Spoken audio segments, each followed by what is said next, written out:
Hello friends, स्वागत है आप सभी का सॉल्यूशन ऋषभ यूट्यूब चैनल में। फ्रेंड्स, इस वीडियो में प्रपोजिशन से रिलेटेड प्रैक्टिस सेट लिया है। इस प्रैक्टिस सेट में 30 क्वेश्चन कवर करेंगे। आप लोगों को जरूर बताना है कि आप लोगों ने 30 में से कितना स्कोर किया है। और इस वीडियो का जो पीडीएफ फाइल है आपको टेलीग्राम के चैनल पे 1 से 2 दिन मिल जाएगा। तो टेलीग्राम का जो लिंक है वो वीडियो का डिस्क्रिप्शन में है, तो आप सभी लोग जो है टेलीग्राम को ज्वाइन कर लीजिए। और लास्ट में मैं जो क्वेश्चन पूछता हूँ उसका भी आंसर आप लोग कमेंट बॉक्स में जरूर दीजिएगा।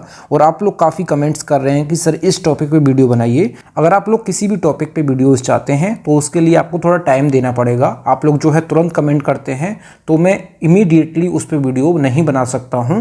थोड़ा सा मुझे टाइम चाहिए। आप लोग बिल्कुल परेशान मत होइएगा। मैं आप सभी के कमेंट्स जो है रीड कर रहा हूं। जितने भी आपने टॉपिक्स जो है कमेंट किए हैं उन सभी को मैंने नोट डाउन कर लिया है। बारी बारी से आपको सभी टॉपिक्स पे वीडियोस मिल जाएंगे, तो आप लोग बिल्कुल परेशान मत होइएगा। तो चलिए इस वीडियो को शुरू करते हैं। अगर आप चैनल पे पहले आप विजिट करें, चैनल को सब्सक्राइब करें, बेल आइकन प्रेस करें। चलिए वीडियो को शुरू करते हैं। और आप सभी लोग जो है मेरे साथ साथ लाइव चैट में भी आंसर देते रहिए। मैं सभी का कमेंट जो है रीड कर रहा हूं। तो चलिए इस प्रैक्टिस सेट को शुरू करते हैं। सबसे पहला question number 1, she has been working here blank 5 years. तो इसमें आप लोग सोच लीजिए इसका राइट ऑप्शन क्या हो जाएगा। तो यहाँ पे इसका राइट ऑप्शन हो जाएगा यहाँ पे इसका 4-5 ईयर्स। यहाँ पे इसका करेक्ट हो जाएगा। 4 का यूज़ हम तब करते हैं जब किसी ड्यूरेशन को, मतलब कि अवधि को बताते हैं, जैसे कि for 2 आवर्स, for 5 ईयर्स। अगर सेंटेंस में टाइम ड्यूरेशन दिया हो तो आपको हमेशा जो है 4 का यूज़ करना है। और सिंस का यूज़ हम कहाँ करते हैं, तो सिंस का यूज़ जो है पॉइंट ऑफ टाइम के लिए यूज़ करते हैं, जैसे since 2018, since 2019, since morning, since evening, since afternoon. तो आप सभी लोग याद रखिएगा, सिंस का यूज़ जो है हम पॉइंट ऑफ टाइम के लिए यूज़ करते हैं और पीरियड ऑफ टाइम के लिए हम जो है 4 का यूज़ करते हैं। तो यहाँ पे इसका राइट ऑप्शन हो जाएगा, यहाँ पे इसका 4 करेक्ट हो जाएगा। सेंटेंस का क्या मतलब हो जाएगा, she has been working here for 5 years, मतलब हो जाएगा सेंटेंस का वह यहाँ 5 वर्षों से काम कर रही है। इस सेंटेंस का मतलब हो जाएगा। अगला question number 2, the cat is hiding blank the table. तो इसमें आप लोग सोच लीजिए इसका राइट ऑप्शन क्या हो जाएगा। तो यहाँ पे इसका राइट ऑप्शन हो जाएगा, यहाँ पे इसका अंडर यूज यहाँ पे करेंगे प्रपोजिशन। अंडर का यूज हम कब करते हैं, तो अंडर का यूज किसी चीज के नीचे होने के लिए हम करते हैं। यहाँ पे जो है टेबल के नीचे कैट छुपी हुई है, इस वजह से यहाँ पे जो है अंडर प्रपोजिशन का यूज होगा। ऑन का यूज तब होता है जब कोई चीज किसी के ऊपर हो और टच में हो, और इन का यूज तब होता है जब कोई चीज किसी के अंदर हो। तो यहाँ पे इसका राइट ऑप्शन हो जाएगा, ऑप्शन यहाँ पे इसका डी करेक्ट हो जाएगा। सेंटेंस का मतलब हो जाएगा, the cat is hiding under the table, मतलब कि बिल्ली मेज के नीचे छिपी हुई है। इस सेंटेंस का मतलब हो जाएगा। अगला question number 3, he arrived blank the airport in time. तो इसमें आप लोग सोच लीजिए इसका राइट ऑप्शन क्या हो जाएगा। तो यहाँ पे अराइव्ड के बाद जो प्रपोजिशन आएगा यहाँ पे इसका एट करेक्ट हो जाएगा। यहाँ पे एट प्रपोजिशन का यूज़ हमने क्यों किया है, तो एट का यूज़ किसी स्पेसिफिक जगह जैसे कि स्टेशन, एयरपोर्ट, बिल्डिंग के लिए होता है। आपको हमेशा याद रखना है। अगर यहाँ पे सिटी दी होती तो आपको अराइव के साथ इन प्रपोजिशन का यूज़ करना होता। अगर यहाँ पे एयरपोर्ट की जगह सिटी दिया होता तो आपको यहाँ पे इन प्रपोजिशन लगाना है। जब किसी स्पेसिफिक जगह जैसे कि स्टेशन, एयरपोर्ट, बिल्डिंग की बात की जाए तो आपको हमेशा जो है एट प्रपोजिशन लगाना है। तो यहाँ पे इसका राइट ऑप्शन हो जाएगा, यहाँ पे इसका एट करेक्ट हो जाएगा। जैसे कि यहाँ पे दिया है अराइव एट द एयरपोर्ट और यहाँ पे लिखा होता अराइव ब्लैंक दिल्ली, तो अराइव इन दिल्ली होता है। अगर यहाँ पे कोई शहर का नाम दिया होता, कोई सिटी दी होती, तो आपको अराइव के बाद इन लगाना है। और यहाँ पे जब कोई स्पेसिफिक जगह दिया है जैसे कि स्टेशन, एयरपोर्ट, बिल्डिंग, तो आपको हमेशा जो है एट लगाना है। तो यहाँ पे इसका सी ऑप्शन यहाँ पे इसका करेक्ट हो जाएगा। सेंटेंस का मतलब हो जाएगा, ही arrived at the airport in time, मतलब कि ही arrived at the airport in time, मतलब कि वह समय पर हवाई अड्डे पहुंचा। इस सेंटेंस का मतलब हो जाएगा। अगला question number 4, he is good blank mathematics. तो इसमें आप लोग सोच लीजिए इसका राइट ऑप्शन क्या हो जाएगा। तो यहाँ पे इसका राइट ऑप्शन हो जाएगा, यहाँ पे इसका एट प्रपोजिशन यहाँ पे इसका करेक्ट हो जाएगा। यहाँ पे एट प्रपोजिशन का यूज क्यों किया गया है, यहाँ पे एट का यूज तब होता है जब किसी की स्किल या फिर किसी सब्जेक्ट में अच्छा है, तो आपको हमेशा जो है गुड के साथ एट प्रपोजिशन का यूज करना है। जैसे कि good at cricket, good at painting, good at mathematics, good at physics. जब कोई व्यक्ति स्किल में अच्छा है, जब कोई व्यक्ति किसी सब्जेक्ट में अच्छा है, तो आपको हमेशा याद रखना है गुड के साथ जो है हमेशा आपको एट प्रपोजिशन लगाना है। तो यहाँ पे इसका बी ऑप्शन यहाँ पे इसका करेक्ट हो जाएगा। सेंटेंस का मतलब हो जाएगा he is good at mathematics, मतलब कि वह गणित में अच्छा है। इस सेंटेंस का मतलब हो जाएगा। अगला question number 5, he was exempted blank paying the fine. तो इसमें आप लोग सोच लीजिए इसका राइट ऑप्शन क्या हो जाएगा। तो यहाँ पे इसका राइट ऑप्शन हो जाएगा, यहाँ पे इसका फ्रॉम करेक्ट हो जाएगा। एग्जेम्प्टेड फ्रॉम का क्या मतलब होता है, तो एग्जेम्प्टेड फ्रॉम का मतलब होता है किसी चीज से मुक्त कर देना। तो यहाँ पे इसका राइट ऑप्शन हो जाएगा, यहाँ पे इसका फ्रॉम करेक्ट हो जाएगा। एग्जेम्प्टेड के बाद जो है हमेशा आपको फ्रॉम प्रपोजिशन लगाना है। एग्जेम्प्टेड फ्रॉम का मतलब होता है किसी चीज से मुक्त कर देना। तो यहाँ पे इसका बी ऑप्शन यहाँ पे इसका करेक्ट हो जाएगा। सेंटेंस का मतलब हो जाएगा he was exempted from paying the fine, मतलब हो जाएगा सेंटेंस का उससे जुर्माना भरने से छूट दी गई। इस सेंटेंस का मतलब हो जाएगा। अगला क्वेश्चन नंबर 6, फ्रेंड्स अगर आपको वीडियो पसंद आती है तो वीडियो को लाइक और अपने 10 फ्रेंड्स वीडियो को जरूर शेयर किया करें। अगला question number 6, she insisted blank paying for the meal herself. तो इसमें आप लोग सोच लीजिए इसका राइट ऑप्शन क्या हो जाएगा। तो इंसिस्ट के बाद आपको हमेशा ऑन प्रपोजिशन लगाना है। जब आगे आपको वर्ब देखने को मिल जाती है, वर्ब की फर्स्ट फॉर्म में आईएनजी आपको देखने को मिल जाती है आगे, तो आपको हमेशा इंसिस्ट के बाद ऑन प्रपोजिशन ही लगाना है। तो यहाँ पे इसका राइट ऑप्शन हो जाएगा ऑप्शन, यहाँ पे इसका बी ऑप्शन यहाँ पे इसका करेक्ट हो जाएगा। ये जो है एक फिक्स प्रपोजिशन है, आपको हमेशा याद रखना है। इंसिस्ट ऑन डूइंग समथिंग होता है हमेशा। गलती से लोग जो है इंसिस्ट के बाद जो है टू का यूज करते हैं, जो कि अपने आप में इनकरेक्ट है। आपको हमेशा याद रखना है इंसिस्ट के बाद आपको हमेशा ऑन प्रपोजिशन लगाना है। तो यहाँ पे इसका राइट ऑप्शन हो जाएगा, ऑप्शन बी करेक्ट हो जाएगा। सेंटेंस का मतलब हो जाएगा she insisted on paying for the meal herself, मतलब हो जाएगा सेंटेंस का उसने खुद भोजन का भुगतान करने पर जोर दिया। इस सेंटेंस का मतलब हो जाएगा। अगला question number 7, he was accused blank stealing the documents. तो इसमें आप लोग सोच लीजिए इसका राइट ऑप्शन क्या हो जाएगा। तो आपको हमेशा याद रखना है अक्यूज्ड के बाद आपको हमेशा प्रपोजिशन जो लगाना है ये ऑफ लगाना है। तो यहाँ पे इसका राइट ऑप्शन हो जाएगा, ऑप्शन बी करेक्ट हो जाएगा। स्ट्रक्चर होता है अक्यूज्ड के बाद आपको हमेशा ऑफ प्रपोजिशन लगाना है। आगे चाहे आपको नाउन देखने को मिले या वर्ब की फर्स्ट फॉर्म में आईएनजी देखने को मिले, तो आपको हमेशा याद रखना है अक्यूज्ड के बाद आपको हमेशा ऑफ प्रपोजिशन का यूज करना है। तो यहाँ पे इसका बी ऑप्शन यहाँ पे इसका करेक्ट हो जाएगा। सेंटेंस का मतलब हो जाएगा he was accused of stealing the documents, मतलब कि उस पर दस्तावेज चुराने का आरोप लगाया गया। इस सेंटेंस का मतलब हो जाएगा। अगला question number 8, I am not familiar blank this software. तो इसमें आप लोग सोच लीजिए इसका राइट ऑप्शन क्या हो जाएगा। तो फैमिलियर के बाद आपको हमेशा प्रपोजिशन जो लगाना है ये विद लगाना है। तो यहाँ पे इसका राइट ऑप्शन हो जाएगा, ऑप्शन यहाँ पे इसका ए ऑप्शन यहाँ पे इसका करेक्ट हो जाएगा। फैमिलियर के बाद आपको हमेशा विद प्रपोजिशन का यूज करना है। जब हम किसी चीज या सिस्टम को जानते हैं तो आपको हमेशा फैमिलियर के बाद विद प्रपोजिशन लगाना है। फैमिलियर विद समथिंग होता है किसी चीज को अच्छे से जानना। तो यहाँ पे इसका राइट ऑप्शन हो जाएगा, ऑप्शन यहाँ पे इसका यहाँ पे विद करेक्ट हो जाएगा, मतलब कि ए ऑप्शन यहाँ पे इसका करेक्ट हो जाएगा। सेंटेंस का मतलब हो जाएगा I am not familiar with this software, मतलब कि ये हो जाएगा सेंटेंस का मतलब हो जाएगा मैं इस सॉफ्टवेयर से परिचित नहीं हूँ। इस सेंटेंस का मतलब हो जाएगा। अगला question number 9, the manager is indifferent blank the complaints of workers. तो इसमें आप लोग सोच लीजिए इसका राइट ऑप्शन क्या हो जाएगा। तो यहाँ पे इसका राइट ऑप्शन हो जाएगा, यहाँ पे इनडिफरेंट के बाद आपको हमेशा प्रपोजिशन जो लगाना है ये टू लगाना है। तो यहाँ पे इसका राइट ऑप्शन हो जाएगा, ऑप्शन सी करेक्ट हो जाएगा। इनडिफरेंट के साथ जो है टू प्रपोजिशन हमेशा आता है। ये जो है अपने आप में जो है फिक्स्ड प्रपोजिशन है, आपको हमेशा याद रखना है। इनडिफरेंट के बाद टू हमेशा आता है, इसका मतलब होता है कोई परवाह ना करना। इसका मतलब होता है टू के अलावा जो है कोई और प्रपोजिशन यहाँ पे नहीं होगा। तो यहाँ पे इसका सी ऑप्शन यहाँ पे इसका करेक्ट हो जाएगा। सेंटेंस का मतलब हो जाएगा the manager is indifferent to the complaints of workers, मतलब कि जो मैनेजर है ये कर्मचारियों की शिकायतों के प्रति उदासीन है, मतलब कि उसको कोई फर्क नहीं पड़ता है। इस सेंटेंस का मतलब हो जाएगा। अगला question number 10, he were amazed blank his brilliant performance. तो इसमें आप लोग सोच लीजिए इसका राइट ऑप्शन क्या हो जाएगा। तो अमेज्ड के साथ आपको हमेशा यूज करना है एट प्रपोजिशन। तो यहाँ पे इसका राइट ऑप्शन हो जाएगा, ऑप्शन यहाँ पे इसका सी ऑप्शन यहाँ पे इसका करेक्ट हो जाएगा।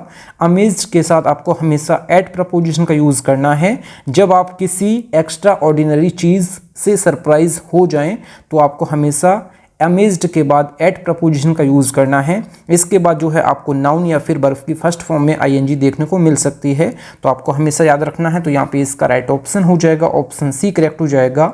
सेंटेंस का क्या मतलब हो जाएगा, we were amazed at his brilliant performance, मतलब कि हम उसकी शानदार प्रस्तुति से हैरान रह गए। इस सेंटेंस का मतलब हो जाएगा। अगला question number 11, the teacher divided the students blank 4 groups. तो इसमें आप लोग सोच लीजिए इसका राइट ऑप्शन क्या हो जाएगा।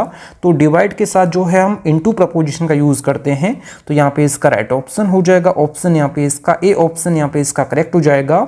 डिवाइड के साथ हम इनटू प्रपोजिशन का यूज़ हम तब करते हैं जब किसी चीज़ को पार्ट्स में या ग्रुप्स में तोड़ा जाए, तो आपको हमेशा यूज़ करना है डिवाइड के बाद इनटू प्रपोजिशन का यूज़ करते हैं। और डिवाइड के साथ जो है अमंग प्रपोजिशन का यूज़ हम कब करते हैं, जब कुछ चीज़ें मल्टीपल लोगों में बांटी जाती हैं, तो आपको यूज़ करना है डिवाइड के बाद अमंग प्रपोजिशन।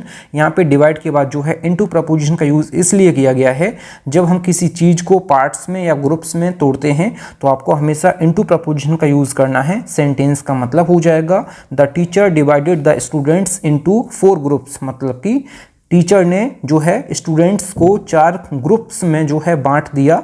इस सेंटेंस का मतलब हो जाएगा। अगला question number 12, he refrain blank commenting on the issue. तो इसमें आप लोग सोच लीजिए इसका राइट ऑप्शन क्या हो जाएगा। तो रिफ्रेन के साथ आपको हमेशा यूज़ करना है फ्रॉम प्रपोजिशन। ये जो है एक फिक्स्ड प्रपोजिशन है। रिफ्रेन फ्रॉम का मतलब होता है किसी काम को जानबूझकर ना करना, तो यहाँ पे इसका राइट ऑप्शन हो जाएगा यहाँ पे इसका फ्रॉम, यहाँ पे इसका करेक्ट हो जाएगा ऑप्शन, यहाँ पे इसका डी ऑप्शन यहाँ पे इसका करेक्ट हो जाएगा, यहाँ पे इसका डी ऑप्शन यहाँ पे इसका करेक्ट हो जाएगा। आपको हमेशा याद रखना है रिफ्रेन के बाद आपको हमेशा फ्रॉम प्रपोजिशन लगाना है। ये जो है अपने आप में एक फिक्स प्रपोजिशन है। इसका मतलब होता है किसी काम को जानबूझकर ना करना, तो यहाँ पे इसका डी ऑप्शन यहाँ पे इसका करेक्ट हो जाएगा। सेंटेंस का मतलब हो जाएगा he refrained from commenting on the issue, मतलब कि उसने इस मुद्दे पर टिप्पणी करने से परहेज किया, मतलब कि जानबूझकर कोई भी बात इस पर नहीं की। इस सेंटेंस का मतलब हो जाएगा। अगला question number 13, she is capable blank handling difficult situations. तो इसमें आप लोग सोच लीजिए इसका राइट ऑप्शन क्या हो जाएगा। तो कैपेबल के बाद आपको हमेशा यूज़ करना है ऑफ प्रपोजिशन। ये जो है अपने आप में एक फिक्स्ड प्रपोजिशन है, तो यहाँ पे इसका राइट ऑप्शन हो जाएगा ऑप्शन, यहाँ पे इसका ए ऑप्शन यहाँ पे इसका करेक्ट हो जाएगा। आप लोग हमेशा याद रखिएगा, आप लोग गलती कहाँ करते हैं, कैपेबल के बाद आप जो है टू प्रपोजिशन लगाते हैं, जो कि अपने आप में जो है रॉन्ग है। कैपेबल के बाद आपको हमेशा जो है ऑफ प्रपोजिशन लगाना है, जो कि अपने आप में एक फिक्स्ड प्रपोजिशन है। सेंटेंस का मतलब हो जाएगा she is capable of handling difficult situations, मतलब हो जाएगा सेंटेंस का वह कठिन परिस्थितियों को संभालने में सक्षम है। इस सेंटेंस का मतलब हो जाएगा। अगला question number 14, he is absorbed blank his work. तो इसमें आप लोग सोच लीजिए इसका राइट ऑप्शन क्या हो जाएगा। तो यहाँ पे इसका राइट ऑप्शन हो जाएगा एब्जॉर्ब के बाद जो फिक्स प्रपोजिशन आता है ये इन आता है, तो यहाँ पे इसका राइट ऑप्शन हो जाएगा ऑप्शन बी करेक्ट हो जाएगा। एब्जॉर्ब्ड इन का मतलब होता है ये होता है जब कोई व्यक्ति किसी काम में डीपली इन्वॉल्व होता है, तो आपको हमेशा यूज़ करना है एब्जॉर्ब के बाद जो है इन प्रपोजिशन का यूज़ करना है। तो यहाँ पे इसका राइट ऑप्शन हो जाएगा ऑप्शन बी करेक्ट हो जाएगा। He is absorbed in his work, मतलब कि वह अपने काम में पूरी तरह से डूबा हुआ है। इस सेंटेंस का मतलब हो जाएगा एब्जॉर्ब्ड इन का मतलब होता है जब कोई व्यक्ति किसी काम में पूरी तरह से मतलब कि डीपली जो है इन्वॉल्व होता है, इसका मतलब होता है। तो यहाँ पे इसका इन प्रपोजिशन यहाँ पे इसका करेक्ट हो जाएगा। अगला question number 15, there is a ban blank smoking in public places. तो इसमें आप लोग सोच लीजिए इसका राइट ऑप्शन क्या हो जाएगा। तो बैन के साथ करेक्ट प्रपोजिशन जो होगा यहाँ पे इसका ऑन करेक्ट हो जाएगा, यहाँ पे इसका डी ऑप्शन यहाँ पे इसका करेक्ट हो जाएगा। बैन ऑन समथिंग होता है, इसका मतलब होता है किसी चीज़ पर रोक लगाना, तो यहाँ पे इसका राइट ऑप्शन हो जाएगा ऑप्शन डी करेक्ट हो जाएगा। एग्जाम्पल के तौर पर मैं बता देता हूँ, ban on drinking, ban on plastic. आपको हमेशा याद रखना है बैन ऑन स्मोकिंग, तो यहाँ पे इसका डी ऑप्शन यहाँ पे इसका करेक्ट हो जाएगा। बैन ऑन समथिंग होता है किसी चीज़ पर रोक लगाना, ऑप्शन यहाँ पे इसका डी करेक्ट हो जाएगा। सेंटेंस का मतलब हो जाएगा there is a ban on smoking in public places, मतलब कि सार्वजनिक स्थानों पर धूम्रपान पर प्रतिबंध है। इस सेंटेंस का मतलब हो जाएगा। अगला क्वेश्चन नंबर 16। फ्रेंड्स, अगर आपको वीडियो पसंद आती है तो वीडियो को लाइक और अपने 10 फ्रेंड्स से वीडियो को जरूर शेयर किया करें। अगला question number 16। He was deprived blank his rights. तो इसमें आप लोग सोच लीजिए इसका राइट ऑप्शन क्या हो जाएगा। तो डिप्राइव्ड के बाद जो है हमेशा ऑफ प्रपोजिशन आता है, तो यहाँ पे इसका राइट ऑप्शन हो जाएगा ऑप्शन, यहाँ पे इसका बी ऑप्शन, यहाँ पे इसका करेक्ट हो जाएगा। डिप्राइव्ड के बाद जो है ऑफ प्रपोजिशन का यूज हम तब करते हैं जब किसी से कुछ जरूरी चीज छीन ली जाए या फिर किसी चीज से वंचित किया जाए, तो आपको हमेशा यूज करना है डिप्राइव्ड के बाद ऑफ प्रपोजिशन। यहाँ पे सेंटेंस का मतलब हो जाएगा he was deprived of his rights, मतलब कि उससे उसके अधिकार छीन लिए गए। इस सेंटेंस का मतलब हो जाएगा। अगला question number 17। She कन्फाइडेड blank her friend about the problem. तो इसमें आप लोग सोच लीजिए इसका राइट ऑप्शन क्या हो जाएगा। तो कन्फाइड इन समथिंग होता है, इसका मतलब होता है किसी पर विश्वास करके अपनी बात बताना। तो कन्फाइड के साथ आपको हमेशा यूज करना है इन प्रपोजिशन। तो इसका मतलब क्या होता है, ये होता है कन्फाइड इन समथिंग का मतलब होता है ये होता है किसी पर विश्वास करके अपनी बात बताना। तो यहाँ पे इसका राइट ऑप्शन हो जाएगा कन्फाइड के बाद इन प्रपोजिशन, यहाँ पे इसका करेक्ट हो जाएगा। सेंटेंस का क्या मतलब हो जाएगा, she कन्फाइडेड in her friend about the problem, मतलब हो जाएगा उसने अपनी समस्या अपने दोस्त से साझा की। इस सेंटेंस का मतलब हो जाएगा। अगला question number 18। He was interested blank the responsibility of managing the event. तो इसमें आप लोग सोच लीजिए इसका राइट ऑप्शन क्या हो जाएगा। तो इंटरेस्टेड के बाद जो फिक्स्ड प्रपोजिशन आता है ये आता है विद। तो यहाँ पे इसका राइट ऑप्शन हो जाएगा ऑप्शन सी करेक्ट हो जाएगा। इंटरेस्टेड के साथ जो है विद प्रपोजिशन का यूज हम तब करते हैं जब किसी को कोई जिम्मेदारी या फिर कोई काम सौंपा जाता है, तो आपको हमेशा यूज करना है इंटरेस्टेड के बाद विद प्रपोजिशन। तो यहाँ पे इसका राइट ऑप्शन हो जाएगा ऑप्शन सी करेक्ट हो जाएगा। सेंटेंस का मतलब हो जाएगा he was interested with the responsibility of managing the event, मतलब हो जाएगा सेंटेंस का उसे कार्यक्रम प्रबंधन की जिम्मेदारी सौंपी गई। इस सेंटेंस का मतलब हो जाएगा। अगला question number 19। They are not eligible blank this post. तो इसमें आप लोग सोच लीजिए इसका राइट ऑप्शन क्या हो जाएगा। तो एलिजिबल के बाद जो है हमेशा आपको फॉर प्रपोजिशन लगाना है। तो यहाँ पे इसका राइट ऑप्शन हो जाएगा ऑप्शन ए करेक्ट हो जाएगा। एलिजिबल के बाद फॉर प्रपोजिशन का मतलब होता है ये होता है जब आप किसी चीज के पात्र होते हैं तो आपको हमेशा यूज करना है एलिजिबल के बाद फॉर। तो यहाँ पे इसका राइट ऑप्शन हो जाएगा ऑप्शन, यहाँ पे इसका ए ऑप्शन, यहाँ पे इसका करेक्ट हो जाएगा। सेंटेंस का मतलब हो जाएगा they are not eligible for this post, मतलब कि वे इस पद के लिए पात्र नहीं है, एलिजिबल नहीं है। इस सेंटेंस का मतलब हो जाएगा। अगला question 20। He is addicted blank video games. तो इसमें आप लोग सोच लीजिए इसका राइट ऑप्शन क्या हो जाएगा। तो एडिक्टेड के बाद जो फिक्स्ड प्रपोजिशन आता है ये आता है टू। तो यहाँ पे इसका राइट ऑप्शन हो जाएगा ऑप्शन सी करेक्ट हो जाएगा। एडिक्टेड टू का मतलब होता है किसी चीज का डीपली हैबिट में होना या फिर उस पर निर्भर हो जाना। तो यहाँ पे एडिक्टेड के बाद जो है हमेशा आपको टू प्रपोजिशन लगाना है। सेंटेंस का मतलब हो जाएगा he is addicted to video games, मतलब हो जाएगा सेंटेंस का वह वीडियो गेम्स का आदी है। इस सेंटेंस का मतलब हो जाएगा। अगला question 21। He was conscious blank the danger ahead. तो इसमें आप लोग सोच लीजिए इसका राइट ऑप्शन क्या हो जाएगा। तो कॉन्शियस के साथ आपको हमेशा ऑफ प्रपोजिशन लगाना है। तो यहाँ पे इसका राइट ऑप्शन हो जाएगा ऑप्शन, यहाँ पे इसका बी ऑप्शन, यहाँ पे इसका करेक्ट हो जाएगा। कॉन्शियस ऑफ समथिंग होता है, इसका मतलब होता है किसी चीज के बारे में जागरूक होना। तो यहाँ पे इसका बी ऑप्शन, यहाँ पे इसका करेक्ट हो जाएगा। सेंटेंस का मतलब हो जाएगा he was conscious of the danger ahead, मतलब कि हो जाएगा सेंटेंस का वह आगे के खतरे के प्रति सचेत था। इस सेंटेंस का मतलब हो जाएगा। अगला question 22। The principal objected blank his rude behaviour. तो इसमें आप लोग सोच लीजिए इसका राइट ऑप्शन क्या हो जाएगा। तो ऑब्जेक्टेड के बाद जो फिक्स्ड प्रपोजिशन आता है ये आता है टू। तो यहाँ पे इसका राइट ऑप्शन हो जाएगा ऑप्शन, यहाँ पे इसका बी ऑप्शन, यहाँ पे इसका करेक्ट हो जाएगा। ऑब्जेक्टेड के साथ जो है टू प्रपोजिशन का यूज हम तब करते हैं जब आप किसी चीज के खिलाफ होते हैं, तो उस कंडीशन में आपको हमेशा जो है ऑब्जेक्टेड के बाद जो है टू प्रपोजिशन लगाना है। ये अपने आप में जो है फिक्स्ड प्रपोजिशन है। सेंटेंस का मतलब हो जाएगा the principal objected to his rude behaviour, मतलब हो जाएगा सेंटेंस का प्रिंसिपल ने उसके असभ्य व्यवहार पर आपत्ति जताई। इस सेंटेंस का मतलब हो जाएगा। अगला question number 23, he is notorious blank his bad temper. तो इसमें आप लोग सोच लीजिए इसका राइट ऑप्शन क्या हो जाएगा। तो नोटोरियस के बाद यहाँ पे फॉर प्रपोजिशन यहाँ पे इसका करेक्ट हो जाएगा। तो नोटोरियस के बाद जो है फॉर प्रपोजिशन का यूज़ हम तब करते हैं जब किसी व्यक्ति, स्थान या वस्तु की बुरी या बदनाम वजह बताई जाती है। तो आपको उस कंडीशन में आपको हमेशा नोटोरियस के बाद जो है फॉर प्रपोजिशन लगाना है। सेंटेंस का मतलब हो जाएगा he is notorious for his bad temper, मतलब हो जाएगा सेंटेंस का वह अपने बुरे स्वभाव के लिए बदनाम है। इस सेंटेंस का मतलब हो जाएगा। अगला question 24, the book is divided blank 10 chapters. तो इसमें आप लोग सोच लीजिए इसका राइट ऑप्शन क्या हो जाएगा। तो डिवाइड के साथ जो है यहाँ पे इनटू प्रपोजिशन यहाँ पे इसका करेक्ट हो जाएगा। डिवाइड के साथ जो है इनटू प्रपोजिशन का यूज हम तब करते हैं जब किसी चीज को पार्ट्स में या फिर ग्रुप्स में तोड़ा जाता है। तो आपको हमेशा जो है डिवाइड के साथ जो है इनटू प्रपोजिशन लगाना है। और डिवाइड के साथ जो है अमंग प्रपोजिशन का यूज तब होता है जब कुछ चीज़ें मल्टीपल लोगों में बांट दी जाती है। तो उस कंडीशन में आपको जो है अमंग प्रपोजिशन लगाना है डिवाइड के साथ। तो यहाँ पे इसका राइट ऑप्शन हो जाएगा, ऑप्शन सी करेक्ट हो जाएगा। डिवाइड के साथ इनटू प्रपोजिशन का यूज तब होता है जब किसी चीज़ को पार्ट्स में या फिर ग्रुप्स में तोड़ा जाता है। तो यहाँ पे बात हो रही है 10 चैप्टर्स में, मतलब कि यहाँ पे जो है पार्ट्स में बांटा गया है।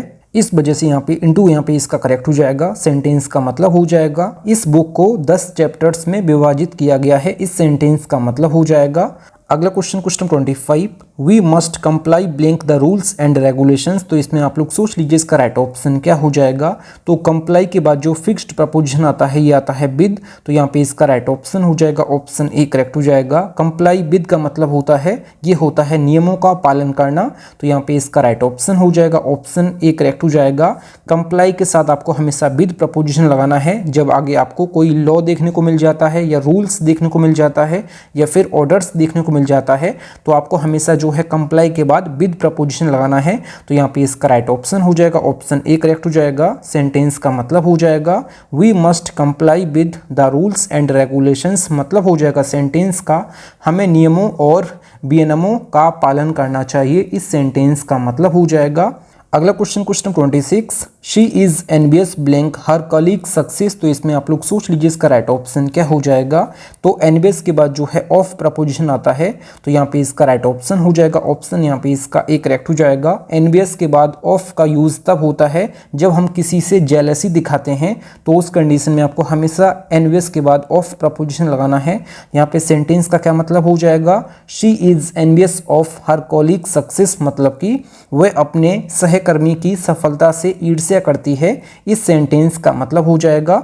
अगला question 27, they complied blank the court's order. तो इसमें आप लोग सोच लीजिए इसका राइट ऑप्शन क्या हो जाएगा। जैसे क्वेश्चन नंबर 25 में मैंने बताया है कि कंप्लाई के बाद जो है विद प्रपोजिशन का यूज होता है। इसका मतलब होता है नियमों या फिर आदेशों आदि का पालन करना।